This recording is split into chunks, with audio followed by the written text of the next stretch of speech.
हरे कृष्णा। अन्वय दिव्य भक्ति चैनल पर आप सभी का हार्दिक स्वागत है। हमारे शास्त्रों और उपदेशों में एकादशी व्रत को सभी व्रतों में सर्वश्रेष्ठ माना गया है। आज के इस विशेष और विस्तृत वीडियो में हम बात करेंगे आषाढ़ मास के कृष्ण पक्ष की सबसे कल्याणकारी एकादशी योगिनी एकादशी के बारे में। मान्यता है कि जो भी मनुष्य इस पवित्र दिन व्रत रखता है उसे हर प्रकार के श्राप, संचित पापों और भयानक कुष्ठ रोग से हमेशा के लिए मुक्ति मिल जाती है। आइए जानते हैं इसका शास्त्रीय महत्व, संपूर्ण पौराणिक व्रत कथा और पूजा की सही विधि। वीडियो को अंत तक जरूर देखिएगा क्योंकि अधूरा ज्ञान कभी कल्याण नहीं करता। सनातन धर्म के ग्रंथों के अनुसार योगिनी एकादशी का महत्व स्वयं ब्रह्मांड के स्वामी भगवान श्री कृष्ण ने धर्मराज युधिष्ठिर को बताया था। शास्त्रों में लिखा है कि इस एकमात्र व्रत को पूरी निष्ठा से करने पर मनुष्य को 88,000 ब्राह्मणों को उत्तम भोजन कराने के बराबर पुण्य फल प्राप्त होता है। यह व्रत न केवल इस लोक में शारीरिक कष्टों को दूर कर सुख समृद्धि देता है, बल्कि मृत्यु के पश्चात परलोक में मुक्ति यानी मोक्ष का मार्ग भी प्रशस्त करता है। तो चलिए इस पौराणिक कथा को हम आरंभ करते हैं। पौराणिक काल में स्वर्ग धाम की अलकापुरी नाम की एक अत्यंत वैभवशाली और सुंदर नगरी थी। वहां धनपति राजा कुबेर राज करते थे। राजा कुबेर भगवान शिव के परम भक्त थे और प्रतिदिन नियम से महादेव की पूजा किया करते थे। उनके महल में हेममाली नाम का एक यक्ष रहता था। हेममाली का प्रतिदिन का कार्य यह था कि वह सुबह सुबह मानसरोवर से सुंदर और ताजे फूल लाकर राजा कुबेर को देता था, जिससे कुबेर शिव जी की पूजा करते थे।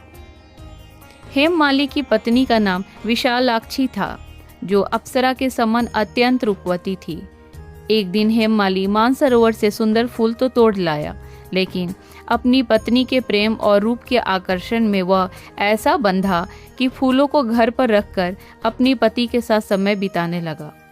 वह यह पूरी तरह भूल गया था कि राजा की पूजा का समय हो चुका है। उधर महल में राजा कुबेर दोपहर तक भगवान शिव की पूजा के लिए फूलों का इंतजार करते रहे। जब पूजा का शुभ मुहूर्त बीत गया तो राजा को बहुत क्रोध आया। उन्होंने तुरंत अपने सेवकों को आज्ञा दी, जाओ और पता करो कि यक्ष हेममाली अभी तक फूल लेकर क्यों नहीं आया। सेवकों ने हेममाली के घर जाकर देखा और लौटकर राजा कुबेर को बताया, हे महाराज, हेममाली तो अपनी पत्नी के प्रेम पास में मग्न होकर अपने घर पर ही आनंद बना रहा है। उसे पूजा की कोई चिंता नहीं है। यह सुनकर राजा कुबेर का क्रोध 7वें आसमान पर पहुंच गया। उन्होंने तुरंत हेममाली को दरबार में हाजिर करने का हुक्म दिया। थरथर कांपता हुआ हेममाली राजा के सामने उपस्थित हुआ। कुबेर ने कड़कती आवाज में कहा, मूर्ख, तुमने काम वासना के वश में होकर देवों के देव महादेव की पूजा का अनादर किया है। मैं तुम्हें श्राप देता हूँ कि तुम इसी क्षण स्त्री के वियोग का दुख भोगोगे और मृत्यु लोक पर जाकर कोढ़ी बन जाओगे। कुबेर के श्राप देते ही हेममाली उसी क्षण स्वर्ग से सीधा पृथ्वी पर आ गिरा। उसका दिव्य और सुंदर शरीर भयानक कुष्ठ रोग से ग्रस्त हो गया। शरीर से दुर्गंध आने लगी, त्वचा गलने लगी और उसकी प्रिय पत्नी भी उससे बिछड़ गई। हेममाली बिना अन्न जल के जंगलों में भूख प्यास से तड़पने लगा। वह असहनीय दर्द के कारण रात दिन सो नहीं पाता था, लेकिन भगवान शिव की पूर्व में की गई सेवा के प्रभाव के कारण उसकी बुद्धि और याददाश्त नष्ट नहीं हुई थी। भटकते भटकते एक दिन भाग्यवश वह हिमालय पर्वत पर स्थित मार्कंडेय ऋषि के आश्रम पहुंचा। मार्कंडेय ऋषि का आश्रम अत्यंत दिव्य और शांत था। हेममाली ऋषि के चरणों में गिर गया और रोते हुए अपने इस दुर्दशा की पूरी व्यथा कह सुनाई। ब्रह्म ऋषि मार्कंडेय ने दया पूर्वक उसकी ओर देखा और कहा, हे यक्ष, तुमने सचमुच महादेव की पूजा में विघ्न डालकर बहुत बड़ा अपराध किया है, लेकिन तुमने मेरे सामने बिना कुछ छुपाए सत्य बोला है। इसलिए मैं तुम्हें इस घोर कष्ट से मुक्ति का उपाय बताता हूँ।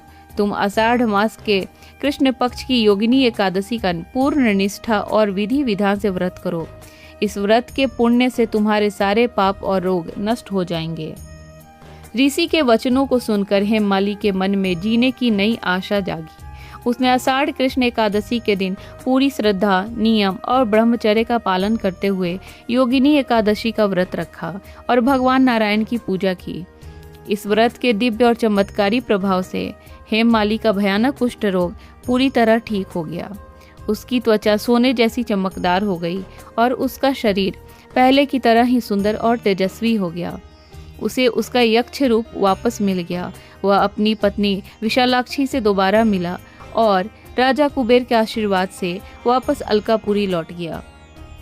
यदि आप इस व्रत का पुण्य लाभ उठाना चाहते हैं तो इन मुख्य नियमों का पालन जरूर करें।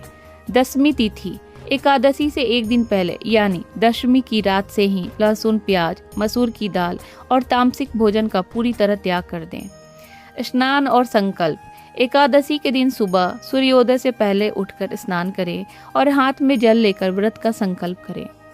भगवान विष्णु और माता लक्ष्मी की मूर्ति के सामने घी का दीपक जलाएं। उन्हें पीला वस्त्र, पीले फूल और मौसमी फल अर्पित करें। याद रखें, भगवान विष्णु की पूजा में तुलसी दल मतलब तुलसी का पत्ता रखना अनिवार्य है। इसके बिना वे भोग स्वीकार नहीं करते। पूरा दिन मन ही मन ओम नमो भगवते वासुदेवाय महामंत्र का जाप करते रहे। तो प्रिय भक्तों, यह थी योगिनी एकादशी की पावन, अलौकिक और महिमामयी व्रत कथा। इस कथा से हमें यह सीख मिलती है कि जाने अनजाने में हुए बड़े से बड़े पापों और कष्टों से मुक्ति के लिए भगवान विष्णु की शरण और एकादशी का व्रत सबसे अचूक मार्ग है। यदि आप भी अपने जीवन के संकटों से मुक्ति चाहते हैं तो इस आने वाली एकादशी का व्रत पूरी श्रद्धा से जरूर करें। सनातन धर्म के ऐसे ही गूढ़ रहस्यों, व्रतों और कथाओं को जानने के लिए हमारे चैनल को सब्सक्राइब करना ना भूलें। भगवान विष्णु और माता लक्ष्मी आपकी झोली खुशियों से भरे। मिलते हैं अगले वीडियो में। तब तक के लिए धन्यवाद। नमस्कार। जय सनातन धर्म। हरे कृष्णा।